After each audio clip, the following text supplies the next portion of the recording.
as you heard in my introduction, it does appear there are other cases of ritual muti murders. You, of course, as a traditional healer and spiritual teacher, are concerned by even that link. Yeah, Tawaza Bongani, and thank you for having me on the show, and greetings to the listeners. I'm deeply concerned. I think to even associate murder killing with ritual and muti, it's a distortion, and this is what will also continue to perpetuate the stereotypes that African healers are involved in what we call the dark practice of this work. We need to be clear that there's a difference between criminal activity, healing, and witchcraft.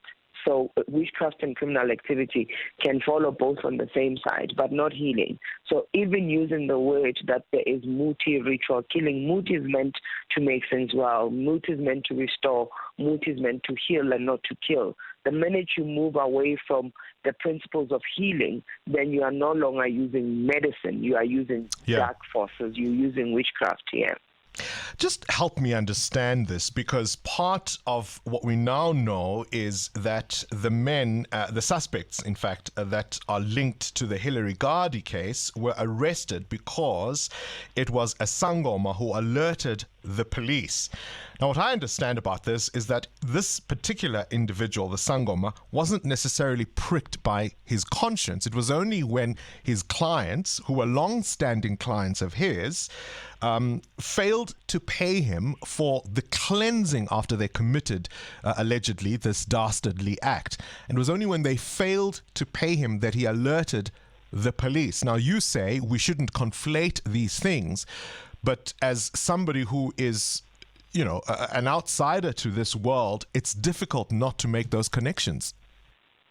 No, I do understand, but it's also when we try and make everybody who malpractices still carry a title that does not deem them honorable to carry. That's a problem.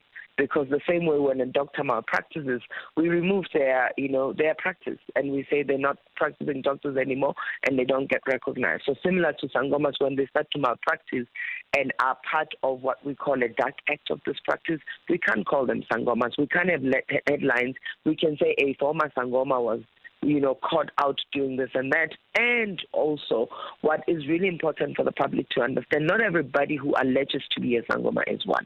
Because anyone can claim to be a Sangoma just because they understand muti. Because you understand muti doesn't mean you are a Sangoma. When you are a trained and qualified Sangoma, there are codes of ethics that you abide by, and one of them is we do not kill, and you do not go outside the confines of tampering with the human bodies. You do not work with anyone without their consent. You don't shed blood, human blood. So those are important things for people to note. I think it's a fair point that indeed not everybody who claims to be would be a Sangoma. But what is, of course, a concern is that we also, I think, must be careful perhaps not to... I hesitate to use the word sugarcoat what is obviously a really, really serious problem. I mean, again, I'm going to point you to the Sangoma, the so-called Sangoma, perhaps I should say, who alerted the police to these suspects, that in fact his long-standing client offered in payment the body parts of children who were living with albinism as payment, and he obviously balked at that and then reported the matter.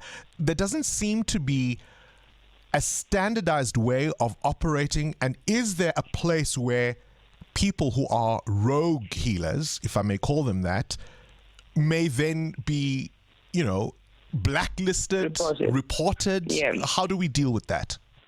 I mean, there's a lot of bogus and fake healers who are claiming to be that. What is the problem with the practice is that we're dealing with a huge element of spirituality, and how do you regulate spirituality? But also is that the health, system has tried, made attempts around 2004 when Manto Shabalala was still the Minister of Health to try and create the Traditional Health Practitioners Act.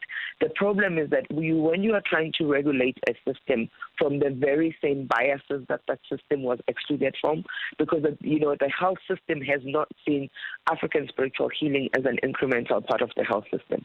So even when they come up with the regulations, those regulations, we are not consulted. So we are not brought into the party to say, say this is what our work is about and this is what we do, because it's people who don't know what we do. It's people who assume this is how we do things. Yeah. Therefore, everybody has to follow under the same bracket. And that's why a lot of traditional health practitioners at the time were resistant. But I think it's about time. Whether there's elements that cannot be regulated, but there has to be a standardized code of ethics, and that this is how we all are supposed to abide by, because then it's free for all. Anyone can wake up tomorrow wearing beads and covering themselves with cloths and saying I'm a Sangoma and continuously put the name of African spiritual healers into disrepute. So we are seeing that there's also a need, and I also feel like those who are quite resistant to the regulation is because they want to continue doing things their own way in the name of African healing. One of the things you've highlighted is obviously the concern about linking this to real or genuine spiritual healers and traditional healers. What should we call what people have referred to as ritual muti killings? I did so myself. So what should I have rather said? Witchcraft. It's witchcraft. And the reason I was saying that it continuously perpetuated distortions of African healing, because there were acts that were passed during apartheid. The 1957 Witchcraft Suppression Act that assumed that everybody who was practicing traditional healing was a witch. So we need to label it as witchcraft, because witchcraft are people who then tamper with people's bodies. These are people who give people love potions. These are people who kill other people for the well-being of other people or for the enrichment of other people. So those who do not respect who respect consent, who respect other people's bodies, witchcraft, and it's a criminal act because it's a killing. So muti and killing don't come together. Muti is medicine. Medicine is supposed to make things better, not destroy lives.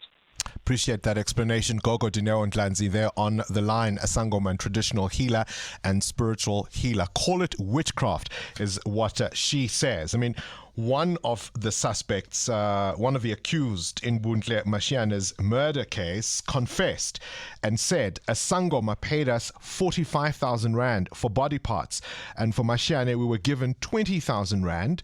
I don't know the buyer, but I've met his son who told us what was needed and we gave him. What should we call this? Current events, developing stories, tough questions. Your voice making a difference. This is Breakfast with Bongani Bingwa.